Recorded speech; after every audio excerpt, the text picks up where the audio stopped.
안녕하십니까, 임규명입니다. 전기산업기사 2018년도 제3회 전력공학 기출문제 해설 진행해 보도록 하겠습니다. 21번 단상 2선식에 비하여 단상 3선식의 특징으로 옳은 것은 요거 단상 3선식의 특징을 찾아라, 이런 문제가 되겠죠. 답은 3번이 되겠습니다. 단상 3선식은 110V 부하 외에 220V 부하의 사용이 가능합니다. 자, 단상 3선식 뭐예요?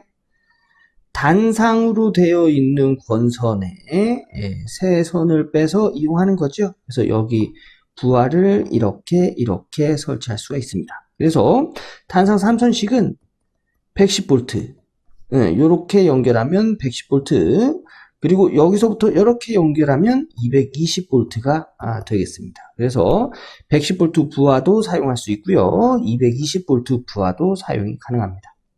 여기 단상 3선식 특징 이렇게 적어놨는데요. 단상 2선식보다 전선의 소요량이 적습니다. 여기 많다고 했기 때문에 여기 옳은 설명이 아닌 게 되겠죠. 그리고 중성선이 단선되면 부하 전압이 불평형이 발생할 수 있어 중성선에는 퓨즈를 설치하지 않습니다. 중성선 어디예요? 여기입니다. 여기다가 퓨즈를 설치하지 않아요. 어디서? 단상 3선식에서. 그 이유는 여기 중성선이 끊어지면 그 부하 전압이 불평형이 될 수가 있어서 사고가 발생할 수도 있습니다. 그래서 여기 퓨즈를 설치하지 않고요. 그 다음에 전압 불평형을 줄이기 위해서 전압선 말단에 전력용 콘덴서가 아니고요, 밸런서죠. 밸런서. 단상 3선식에는 이렇게 생긴 밸런서를 설치를 해서 부하에 걸리는 전압을 평형하게 만들어주죠. 그래서 전압 불평형을 줄이기 위해서 저압선 말단에 밸런서를 설치한다. 이게 단상 3선식의 특징이 되겠습니다. 그래서 옳은 건 3번이 되겠고요. 나머지 것들은 다 틀린 설명이 되겠죠. 자, 한번 읽어보시고 다음 문제 넘어갈게요. 22번 정삼각형 배치의 선간거리가 5m이고 전선의 지름이 1cm인 삼상 가공 송전선의 일선의 정정 용량은 약 몇 마이크로파라드 퍼 킬로미터인가?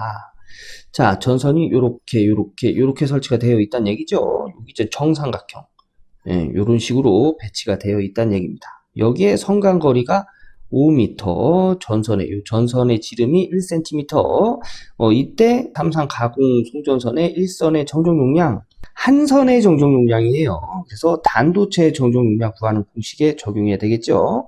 선간거리 D는 5m, 그럼 여기다가 5m 적용하고요. 전선의 반지름, 요게 전선의 반지름인데 문제에서는 지름을 줬어요. 그래서 반지름은 지름의 반이죠. 그래서 미터 단위로 나타내기 위해서 0.5 곱하기 센티미터를 미터 단위로 나타내면 10의 마이너스 2승 적용해 줘야죠. 그죠? 0.5는 2분의 1이에요. 그래서 2분의 1 곱하기 10의 마이너스 2승 미터 적용해 주면 여기다 적용하고 선간거리 여기다 적용해서 공학용 계산기 누르면 이때 정정 용량이 0.008 마이크로파라드 퍼 킬로미터라는 걸 알 수가 있습니다. 그래서 답은 1번이 되겠습니다. 요거 로그 10, 요런 것도 공학용 계산기에 있어요. 똑같이 공학용 계산기에 입력하시면 됩니다. 요거 직접 한번 계산해 보시고 다음 문제 넘어가도록 할게요. 23번 수력발전소의 취수 방법에 따른 분류로 틀린 것은 답은 3번이 되겠습니다. 낙차를 얻어 발전하는 방식은 댐식, 수로식, 유역 변경식, 그리고 댐 수로식이 있고요. 유량을 얻어 발전하는 방식, 유입식, 조정지식, 역 조정지식, 저수지식, 양수식이 있습니다. 그래서 요 보기 보면 댐식, 수로식, 유역 변경식은 낙차를 얻어 발전하는 방식이고요. 여기서 역 조정지식은 유량을 얻어 발전하는 방식이 되겠습니다. 그래서 분류가 다른 건 3번이 되겠습니다. 다음 문제 볼게요.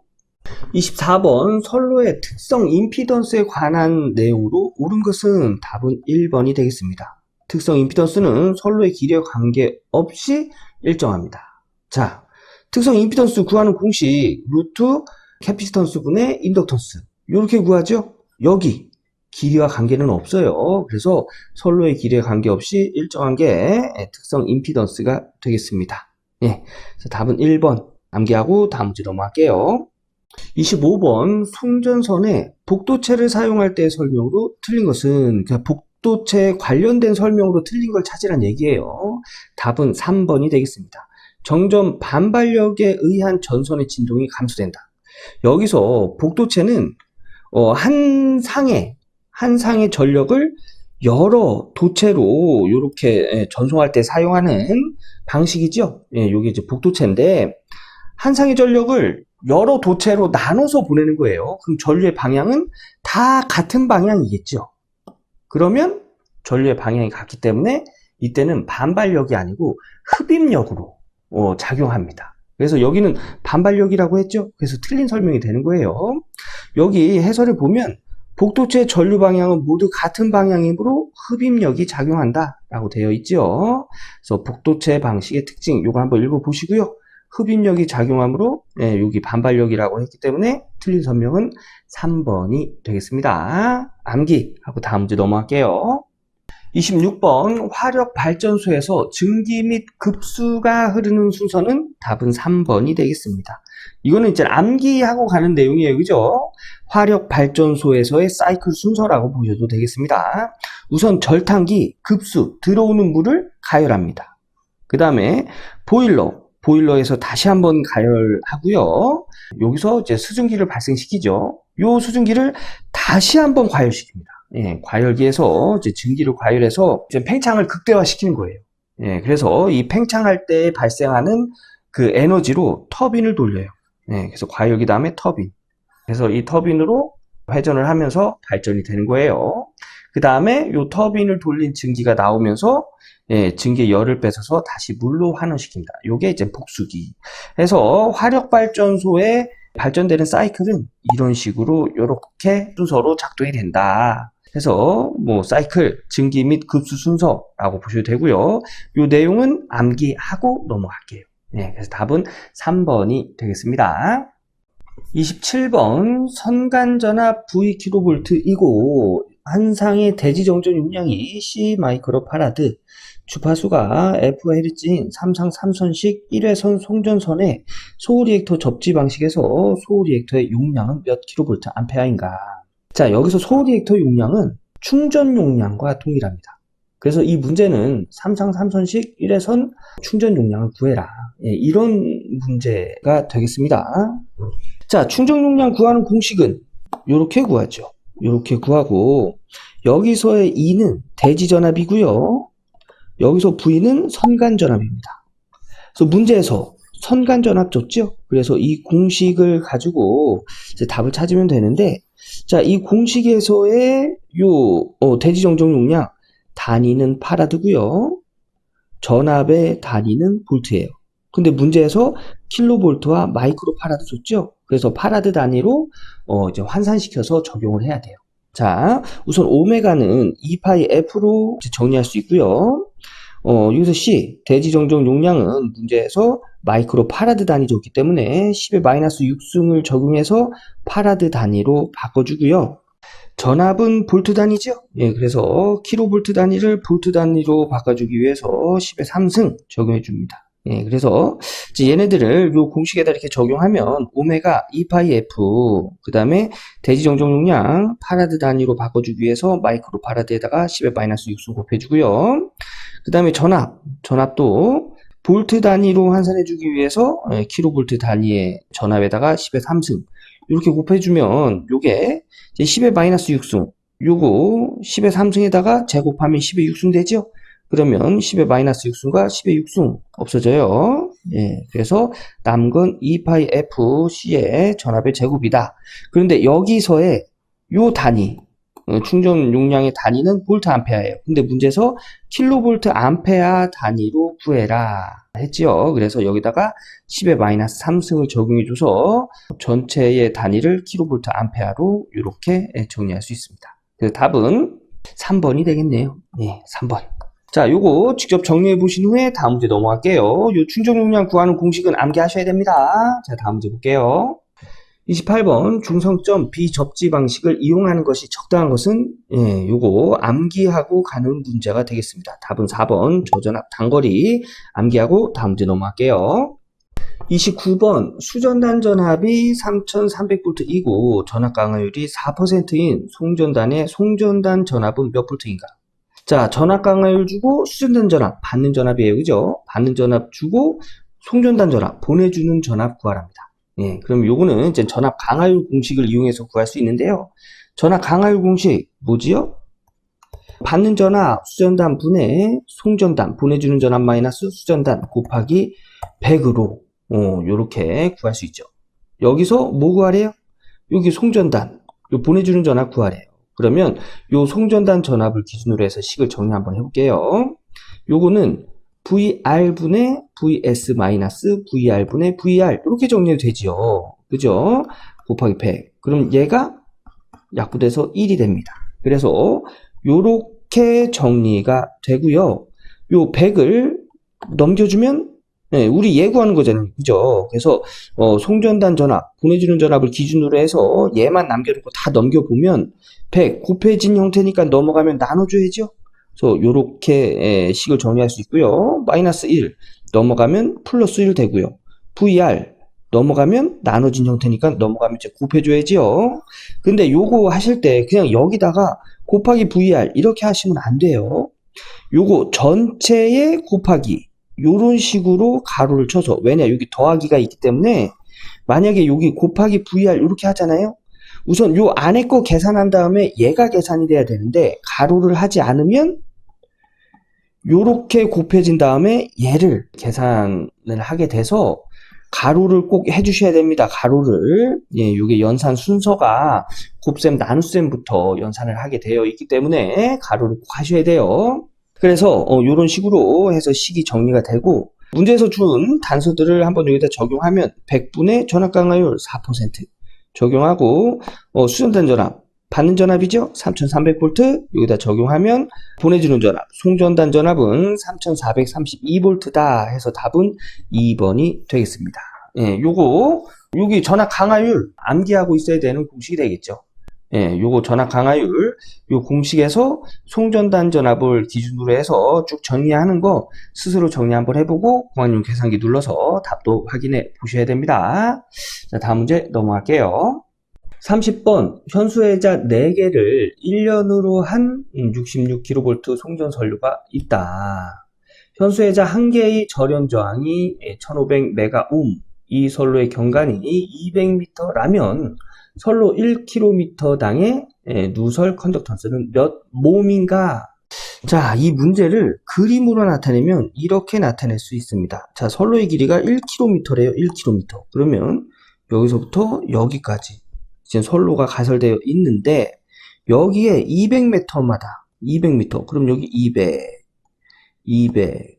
그러면 200 여기 200 이렇게 하면 이렇게 이제 1km가 되는 거죠. 200m마다 이제 그 현수 애자를 설치하는데 현수 애자가 4개가 1년로 되어 있대요. 하나, 둘, 셋, 4개. 이렇게 1년. 요게 1년이라고 하거든요. 요게 요렇게 200m마다 요렇게 설치가 되어 있다는 얘기예요. 이렇게 설치가 되어 있고, 현수회자니까 이제 전력선이 이렇게 걸려 있는 거죠. 그죠? 200m마다. 이때 전체의 누설 컨덕턴스 G를 구해라. 컨덕턴스는 뭐예요? 저항의 역수지요. 그래서 여기에 이 애자의 저항 값을 구한 다음에 역수를 구하면 이제 누설 컨덕턴스를 구할 수가 있어요. 근데 요거 하나의 저항 값이 1500메가옴이랍니다. 그러면 1500메가옴짜리가 직렬로 연결되어 있어요. 그러면 1500 곱하기 4가 되겠죠. 메가니까 옴 단위로 하면 10의 6승 곱하고 4를 하면 요거 하나의 합성 저항값이 나오는 거예요. 그죠? 근데 똑같은 게 이렇게 병렬로 5개가 있답니다. 그럼 5로 나눠주면 돼요. 저항이 병렬로 연결되어 있으면 저항이 더 작아지는 거예요. 그죠? 작아지는 겁니다. 같은 저항 값이 만약에 3개가 병렬로 되어진다. 그럼 3배가 작아지는 거고요. 4개가 병렬로 되어 있다. 그럼 4배. 5개가 병렬로 되어 있다. 그럼 5배가 되는 겁니다. 그래서 이거는 하나, 둘, 셋, 넷, 5개가 병렬로 연결되어 있기 때문에 5로 나눠요. 그러면 요 식이죠. 요 식. 저항값을 알 수가 있는 거예요. 전체 저항값을. 근데 문제에서 물어보는 건 컨덕턴스죠. 컨덕턴스는 저항값의 역수 해서 요거 역수값을 구하면 0.85 곱하기 10의 마이너스 9승모입니다. 라는 걸 알 수가 있습니다. 그래서 이 문제의 누설 컨덕턴스는 1번이 되겠네요. 예, 요런 식으로 구한다는 거 한번 스스로 정리해보고 다음 문제 넘어가도록 할게요. 31번 변압기의 손실 중 철손의 감소 대책이 아닌 것? 예, 요것도 암기하고 가는 문제가 되겠죠. 답은 2번 권선의 단면적 증가가 되겠습니다. 자, 철손은 뭐냐면 변압기 이런 식으로 많이 그리죠. 그죠? 변압기. 여기 1차에 예, 이렇게 감긴 게 여기 이제 권선이에요. 2차에도 이렇게 감긴 게 이게 권선이고요. 철손은 뭐냐면 여기 철심에서 발생되는 손실입니다. 예, 여기서 발생되는 손실이에요. 이거는 권선과는 하등의 관계가 없어요. 그래서 권선의 단면적이 증가하든 뭐 감소가 되든 철손과는 관계가 없기 때문에 이거는 철손의 감소 대책이 될 수가 없는 거죠. 그래서 답은 2번, 1번, 4번, 4번 한번 읽어보고 다음 문제 넘어가도록 할게요. 32번 변압기 내부 고장에 대한 보호용으로 현재 가장 많이 쓰이고 있는 계정기 암기, 비율차동 계정기가 되겠습니다. 변압기 내부 고장 보호, 비율차동 계정기, 암기. 다음 문제 볼게요. 33번 그림과 같은 전선로의 단락 용량은 약 몇 메가볼트 암페어인가? 단 그림의 수치는 1000kV 기준으로 한 퍼센트 리액턴스를 나타낸다.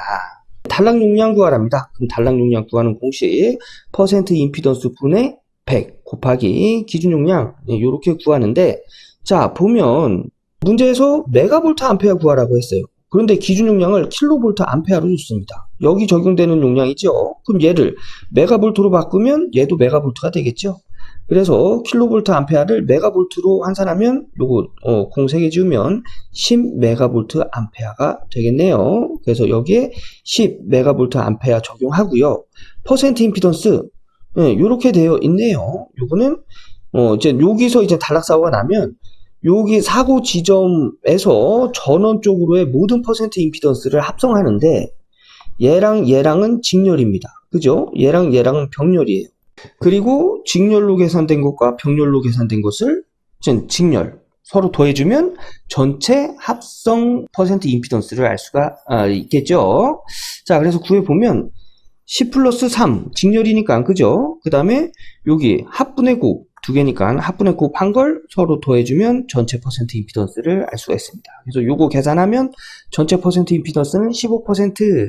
그리고 좀 전에 기준 용량 10메가볼트 암페어 적용해서 계산하면 이때의 단락 용량은 66.7메가볼트 암페어다라는 걸 알 수가 있습니다. 그래서 답은 2번이 되겠습니다. 여기서 단락 용량 구하는 공식 암기해야 되겠죠. 이거 암기하고 직접 풀어보신 후에 다음 문제 넘어갈게요. 34번 영상 변류기를 사용하는 계정기는 자 영상 변류기는 영상 전류를 검출해서 동작하는 계정기죠. 그죠? 그래서 영상 전류와 관련된 게 지락사고입니다. 그래서 영상 변류기를 사용하는 계정기는 지락 계정기가 되겠습니다. 그래서 답은 1번 암기하고 다음 문제 넘어갈게요. 35번 전선의 지지점 높이가 31m이고 전선의 2도가 9m라면 전선의 평균 높이는 몇 m인가? 여기서 2도는 뭐죠? 전선이 처진 정도를 2도라고 하죠. 네, 여기서 이제 물어보는 게 이제 평균 높이인데 평균 높이 구하는 공식이 있습니다. 예, 이 평균 높이 구하는 공식은 지지점의 높이 마이너스 2도의 3분의 2. 예, 그래서 3분의 2 곱하기 2도. 이렇게 하면 이제 평균 높이를 알 수가 있어요. 자, 지지점의 높이 31m 적용하고요. 2도가 9m니까 마이너스 3분의 2 곱하기 9 하면 이때 평균 높이는 25m다. 그래서 답은 1번이 되겠습니다. 그래서 전선의 평균 높이 구하는 공식 이것도 암기하고 있어야 되는 공식이 되겠죠? 네, 이거 직접 풀어보신 후에 다음 문제 넘어갈게요. 36번 초고압력 차단기에서 개폐 저항을 사용하는 이유는 암기하고 가는 문제입니다. 이상전압 감쇄. 자, 개폐 저항기는 선로를 분리시키거나 부하 전류를 차단할 때 발생하는 이상전압을 감쇄하기 위해 사용된다. 예, 그래서 이상전압 감쇄가 정답이 되겠습니다. 그래서 다음 문제 할게요. 37번 전력계통 안정도는 외란의 종류에 따라 구분되는데 여기서 외란은 내가 예상할 수 없고 컨트롤할 수 없는 외부 상황, 외부 요인을 외란이라고 합니다. 그래서 외란 종류에 따라 구분되는데 송전선로에서의 고장, 발전기 탈락과 같은 큰 외란에 대한 전력계통의 동기 운전 가능 여부로 판단되는 안정도는 이때 안정도를 과도 안정도라고 합니다. 그래서 답은 1번이고요. 뭐 간단하게 설명하면 뭐 이런 발전기 탈락이나 선로에 고장이 있는 경우 전류의 변화는 급격하게 일어나겠죠. 그죠? 전류값이 뭐 갑자기 뭐 높아지거나 이럴 거예요. 그래서 이런 상황에서 이제 안정도를 과도 안정도라고 하고, 또 이 정태 안정도라고 있죠. 여기 보기 2번에 있는 정태 안정도라고 있는데, 이 정태 안정도는 전류가 급격하게 이렇게 변화하지 않고 이제 서서히 증가하거나 뭐 서서히 감소할 때, 이때 나타내는 안정도를 정태 안정도라고 합니다.